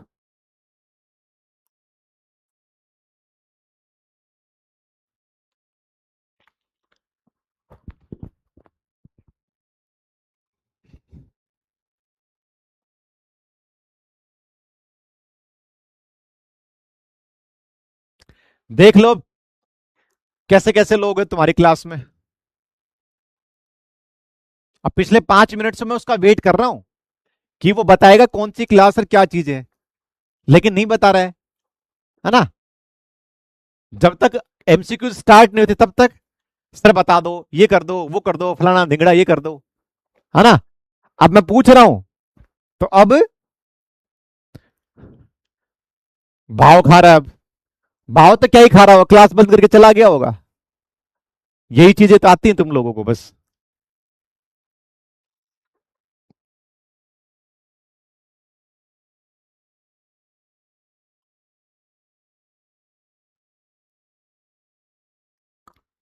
चलिए, तो ग्रेट बैरियर रीफ कहां पर देखने को मिलता है बेटा? ऑस्ट्रेलिया में देखने को मिलता है। बिल्कुल सही आंसर हो जाएगा ऑप्शन नंबर बी, शाबाश। ऑप्शन नंबर बी आपका सही आंसर हो जाएगा, 68%। 68%। ठीक है, आगे बढ़ते हैं। अमेजन वर्षावन मुख्यतः किस देश में आपको मिलते हैं? अमेजन वर्षावन, अमेजन के जो वर्षावन है आपको कहां पर देखने को मिल जाएंगे?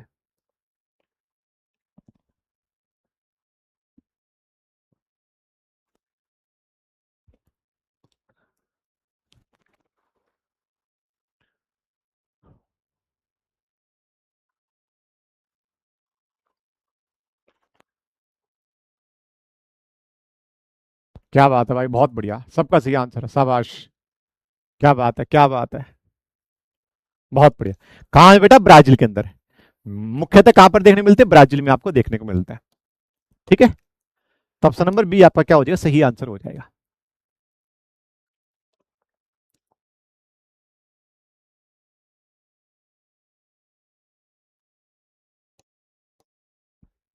कितने? 59%। कोई कंबोलिया, कोई वेनेजुएला, करते रहो। ठीक है, हमारे टॉप 10 जो है वो यश है, आकाश है, ठाकुर सचिन है, अनिल है, विकास है, रतुल है, कार्तिक है, विवेक है, ईश्वर है और सत्यम झा है। चलिए, आज का आखिरी आखिरी क्वेश्चन हो जाएगा। बताओ बेटा, बर्मुडा ट्रायंगल आपने सुन रखा होगा, बर्मुडा ट्रायंगल बता रही आपको कहां पर देखने को मिलता है? बर्मुडा ट्रायंगल किस जगह आपको देखने को मिलता है? Bermuda triangle. ऐसे ही क्वेश्चन आने वाले नॉर्मल लेवल के। ठीक है बेटा, बाकी आप सब लोगों से रिक्वेस्ट है भाई, फिर से बार बार रोज मत बुलवाया करो।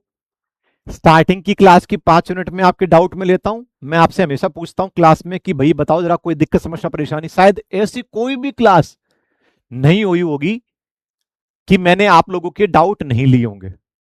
स्टार्टिंग की 5 मिनट में और लास्ट की 5 मिनट में आप लोगों को टाइम देता हूं बेटा। बीच की क्लास में जब आप टॉपिक पढ़ा रहा होता हूं तो तब फालतू के क्वेश्चन मत करा करो, उससे आपका भी टाइम वेस्ट होता है, क्लास का भी टाइम वेस्ट होता है, मेरे को फालतू में गुस्सा आता है। ठीक है ना, तो उसमें बेटा आप लोगों का नुकसान है, मेरा कुछ नहीं होने वाला उसमें। ठीक है, तो क्लास में प्रॉपर मैनर के साथ आया करो। नहीं तुमसे रुका जाता बेटा तो फिर तुम क्लास छोड़ दिया करो भाई, कोई और क्लास पढ़ लो फिर। नहीं बेटा, पैसिफिक ओशियन नहीं हो जाएगा बेटा, नॉर्थ अटलांटिक ओशियन में आपको देखने को मिल जाएगा। नॉर्थ अटलांटिक ऑप्शन में आपको देखने मिल जाएगा। 66% लोगों को सही आंसर है। ठीक है, बाकी आप सब लोग कर लेना बेटा। ठीक है जी, बताओ, अब पूछो, क्या पूछना है? अब पूछो, किसी को डाउट है, कोई चीज जो आपको तंग कर रही है, परेशान कर रही है, अब पूछो, किसी को कुछ पूछना है तो बताओ जरा। ठीक है, बताओ, मैं यही हूं, पूछो क्या पूछना है। पैसिफिक ओशियन नहीं हो जाए बेटा।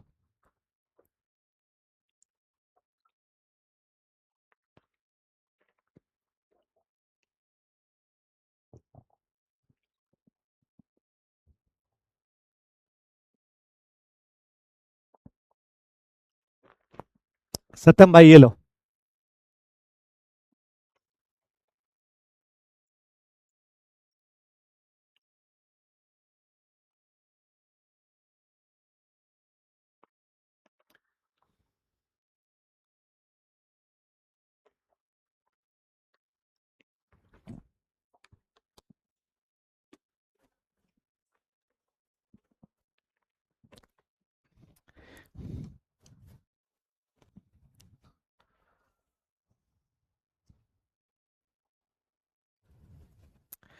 गोविंद, इंसान बोलना जो है वो 2-2.5 साल की उम्र में सीखता है, या 1.5-2 साल की उम्र में। और क्या बोलना है उसको, ये सीखते सीखते उसकी जिंदगी चली जाती है बेटा। ठीक है ना। जैसे कि आप मेरे से ये भी पूछ सकते थे, क्या हुआ सर, तबीयत ठीक नहीं है क्या, या क्या हुआ सर, आज बहुत थके हुए लग रहे हो। रादर देन आप ये बोलो, सर आपको तो नींद आ रही है, सो जाओ। और फिर आप ये बोल रहे हो, सॉरी सर, सॉरी सर, मेरे सॉरी फॉर माय बिहेवियर। अरे उस सॉरी का क्या मतलब भाई, उस सॉरी का क्या मतलब। ठीक है, तो अपनी सॉरी अपने पास रखिए भाई, मुझे नहीं चाहिए। सेकंड, एक बच्चे ने पूछा सर टेस्ट सीरीज का। बेटा देखो, टेस्ट सीरीज जो है वो आप लोगों की तेजस सीरीज चली रही है, आपको पता होगा तेजस सीरीज चली रही है। तेजस, तेजस में मैंने आप लोगों को ये सारी चीजें, साइंस, हिस्ट्री, पॉलिटी, ज्योग्राफी पढ़ा रखी है। इसकी पीडीएफ आपको जो है अपने टेलीग्राम चैनल के ऊपर, और तेजस सीरीज आप सब लोगों ने पीडब्ल्यू के ऊपर एप्लीकेशन पे सर्च करना तेजस, वहां पर सारी क्लासेस की पीडीएफ आपको देखने को मिल जाएगी। इसी तेजस सीरीज में अब जो दूसरा पार्ट आएगा, उसमें हम टॉप जो है वो टॉप 100 क्वेश्चन करवाएंगे, टॉप 100 करवाएंगे, टॉप 200 करवाएंगे। इसके रिगार्डिंग हो सकता है मेरी 1 या 2 या 3 क्लास जो भी आपको देखने को मिल जाए। टॉप 100 बहुत बढ़िया बढ़िया क्वेश्चन अपन करेंगे। ठीक है। अच्छा जी, इसके बाद क्या होगा, तेजस सीरीज में आपको जो एक रेप्लिका आएगी, इसमें 5 आपको फ्री मॉक टेस्ट मिलेंगे। 5 मॉक टेस्ट आपको फ्री में मिलेंगे, 5 मॉक टेस्ट आपको फ्री में मिलेंगे। ठीक है ना। अब रही बात की सर मेडिकल असिस्टेंट की, बेटा मेडिकल असिस्टेंट लगा लो, चाहे मेडिकल असिस्टेंट लगा लो, चाहे आप वाई ग्रुप लगा लो, दोनों का पेपर का फॉर्मेट बेटा बिल्कुल सेम है। ठीक है ना। तो आप अग्निवीर की जो टेस्ट सीरीज है वो भी लगा सकते हो। आज ही मेरी बात हुई है टीम से, आज ही मेरी बात हुई टीम से, आपको अगले हफ्ते में, शायद मुझे प्राइस का पता नहीं, शायद 110 रुपए में, या पिछली बार तो 79 था, अब मुझे नहीं पता कितना प्राइस वो क्या होगा बेटा, मुझे कोई आइडिया नहीं है। बच्चों ने ही बताया था सर पिछली बार 79 में था, हो सकता है कोई झूठ वूठ बोल गया हो या कुछ भी XYZ। तो आपको 10 से 12 टेस्ट जो है ना वहां पर मिल जाएंगे, कुछ नॉमिनल चार्जेस में आपको देखने को मिल जाएंगे। तो अगर आपको वाकई में पेड टेस्ट सीरीज चाहिए तो आपको यहां से मिल जाएगी बेटा। ठीक है। तेजस सीरीज के अंदर आपका टॉप 100 टॉप क्वेश्चन ये आपको देखने को मिल जाएंगे। आपकी 5 मॉक टेस्ट फ्री में आएंगे, फ्री में 5 मॉक टेस्ट आएंगे। जैसे आपका एडमिट कार्ड वगैरह आ जाएंगे, आपको आपका एडमिट कार्ड, आपको एक गूगल फॉर्म दिया जाएगा, उस गूगल फॉर्म को आप भरोगे, आप अपना एडमिट कार्ड वहां पर पेस्ट करोगे, और उसके साथ ही आपको फ्री जो है ना मॉक टेस्ट सीरीज आपको फ्री मिल जाएगी, आपको लेने की जरूरत भी नहीं है। अब आपके कब एडमिट कार्ड आते हैं, 15 दिन पहले आते हैं, 20 दिन पहले आ जाते हैं, या आप 10 दिन पहले आते हैं, वो अब डिपेंड करता है बेटा। तो ये प्रोसीजर होता है टेस्ट सीरीज का, जो मैंने आपको बता दिया।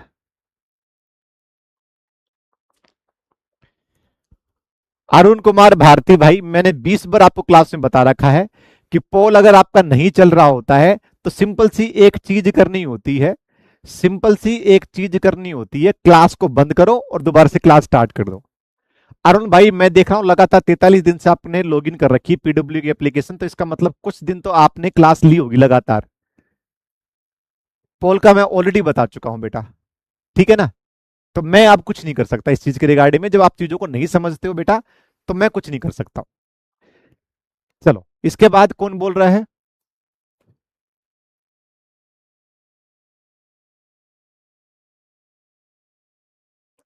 आकाश, बायोलॉजी की क्लास मैं आपको ऑलरेडी फिर से बता देना चाह रहा हूं, किसी को लगता होगा, किसी को लगता है बायोलॉजी तुम्हारे पेपर में आएगी, मुझे एक क्वेश्चन तुम बायोलॉजी का दिखा देना, मेरा नाम चेंज कर देना भाई साहब तुम। एक क्वेश्चन, एक क्वेश्चन भी मैं बहुत श्योरिटी के साथ बोल रहा हूं। नाम मेडिकल असिस्टेंट है, मैं पहले बता देना चाह रहा हूं, 50 क्वेश्चन आपके आएंगे, 50 में से 20 आपका इंग्लिश लेगा, सबको पता है। 30 आपका रागा का सेक्शन है, रागा, रागा। इस 30 में से भी, इस 30 में से 15 क्वेश्चन, एन एवरेज मान रहा हूं, 15 क्वेश्चन आपके रीजनिंग ले लेगा, बचे 15 क्वेश्चन, इस 15 क्वेश्चन में से 8 कम से कम जो है जीके आ जाएगा, और 7 क्वेश्चन अगर बात करें तो मैथ ले लेगा। 7 में से मैं मान के चलता हूं कि हो सकता है, हो सकता है इसको हम ऐसे कर सकते हैं कि जी 6 क्वेश्चन जीके के आ जाएंगे। ठीक है ना, 6 क्वेश्चन जीके के आ जाएंगे, 6 मैथ के आ जाएंगे, 12, और 3 क्वेश्चन हो सकते हैं कंप्यूटर के पूछ ले, या एनवायरमेंट के पूछ ले, या 1-2 करंट अफेयर के पूछ ले, पता नहीं भाई साहब। ठीक है ना। इस जीके के अंदर, इस जीके के अंदर 99% आपका स्टैटिक जीके पूछता है। वो स्टैटिक जीके नहीं पूछेगा, या तो हिस्ट्री पूछ लेगा, या पॉलिटी पूछ लेगा, या ज्योग्राफी पूछ लेगा। साइंस ना के बराबर पूछेगी, पूछेगा जनरल साइंस पूछेगा, जनरल बायोलॉजी पूछेगा, जो 12वीं क्लास में तुम पढ़कर आ रखे हो। लेकिन तुम लोगों को फिर भी दर्द है भाई साहब, तो उस दर्द का मेरे पास कोई इलाज नहीं है। उस दर्द का इलाज होगा तुम्हारा 30-31 तारीख को जब पेपर देखोगे ना। तुम बायोलॉजी पढ़ते रहो, खेल तुम्हारे साथ रीजनिंग करेगा, बता देता हूं, खेल तुम्हारे साथ मैथ इंग्लिश करेगा। बायोलॉजी पढ़ ले बेटा तुम। अरे गधे हरामखोर, बायोलॉजी के बजाय तू इंग्लिश के ऊपर ध्यान दे अपनी। कट ऑफ जाएगी तुम्हारी 50 में से, कट ऑफ जाएगी तुम्हारी 35 प्लस कट ऑफ जाएगी। 35 प्लस कट ऑफ किसकी जाएगी, बढ़िया किसकी जाएगी, जिसकी इंग्लिश बढ़िया है। जो भाई 20 नंबर साफ साफ दिख रहा है, इसको सुधारो। जितनी मेहनत कर रही इस पे करो। बायो के 2 क्वेश्चन नहीं आने वाले तुम्हारे। ये मैं पहले दिन से बोल रहा हूं तुम लोगों को। करवा लो अपनी ऐसी तैसी यहां पर बायोलॉजी, बायोलॉजी क्लास मिल जाएंगी। मतलब तुम्हें कोई इंसान प्यार से पहली, अरे मेरी पहली क्लास जाके देख लो, इंट्रोडक्शन क्लास जाके देख लो, कितनी बार बता रखा है मैंने तुम लोगों को। तुम्हारे बहम हो रहा है बायोलॉजी बायोलॉजी बायोलॉजी। तुम्हारा खेल खेलेगा इंग्लिश, रीजनिंग और उसके बाद जीके। जब वहां मुंह की खाओगे ना एग्जाम सेंटर में, तब बताना मुझे फिर।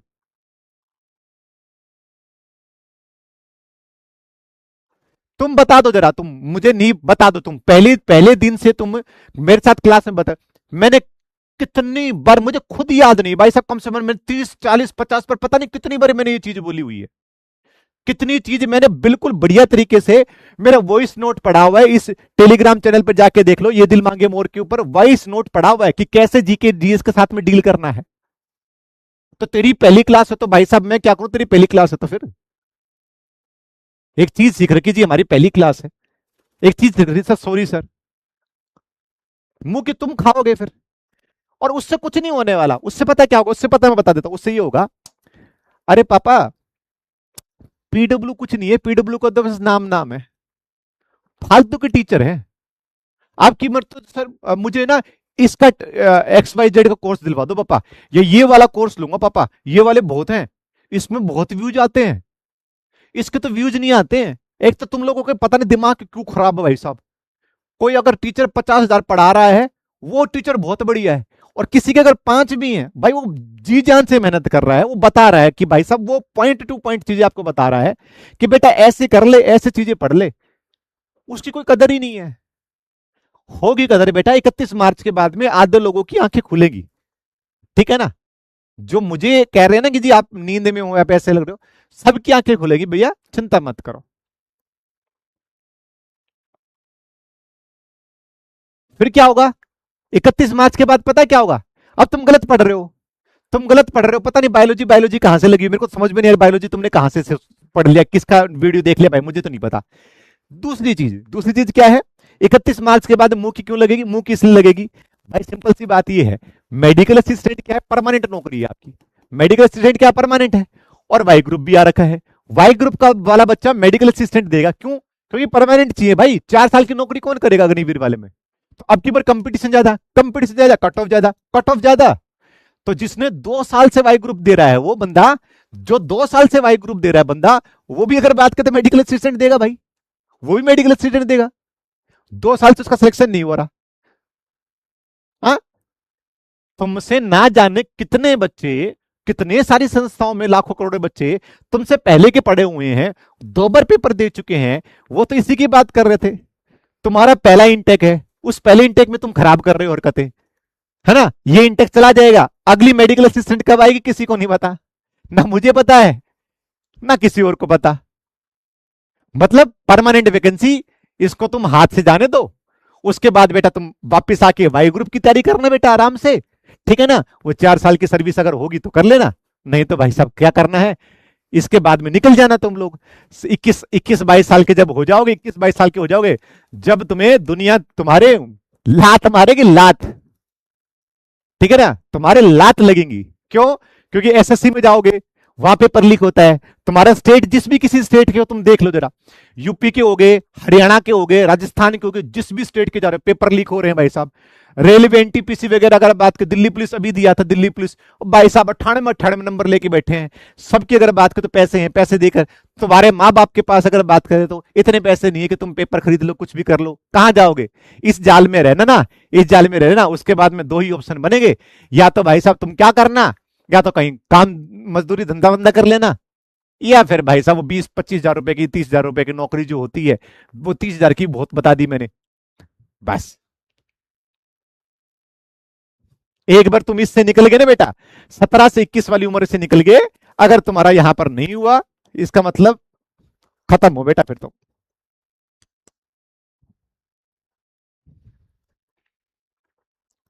कड़वा लगता हूँ क्योंकि स्ट्रेट फॉरवर्ड बोलता हूँ, सीधा बोलता हूं।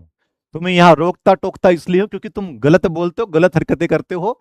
मेरी जिम्मेवारी है, जब तक मेरे मैं हूं तुम लोगों के साथ में, जब तक मेरा पेड कोर्स चल रहा है, या जब तक तुम मेरे टच में हो, मैं हमेशा तुम लोगों को सही दिशा में बात करने की कोशिश करूंगा।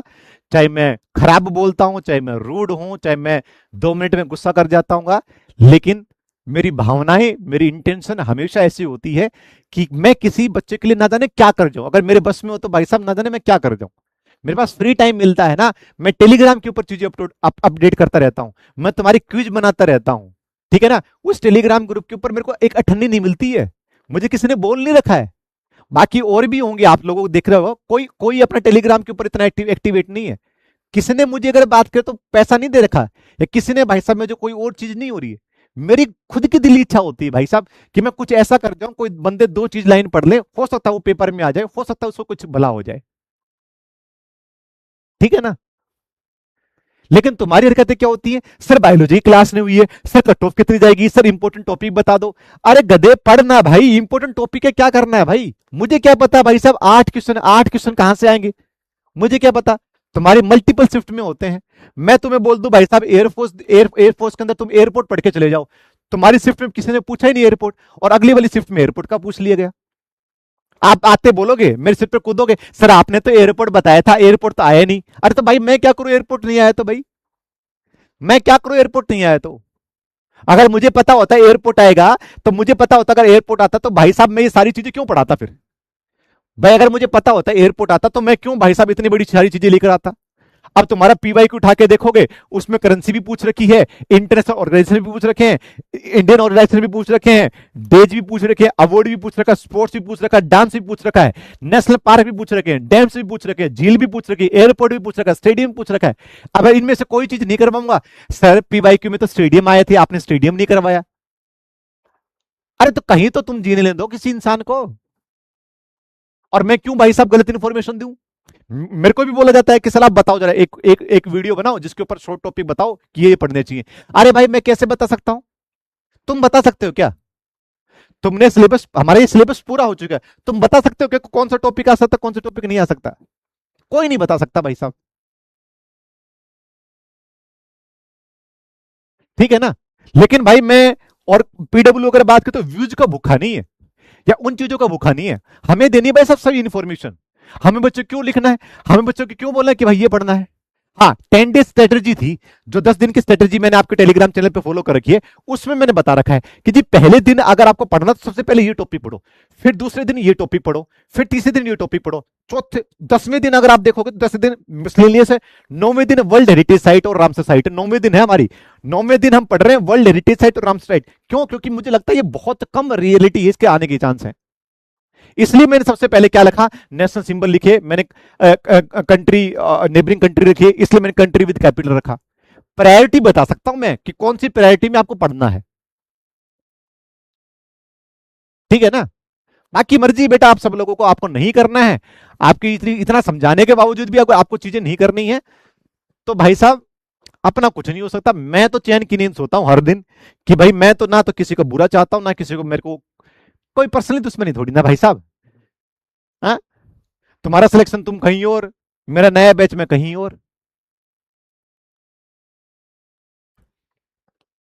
चलिए पढ़ो अपने आराम से, डरने की जरूरत नहीं है।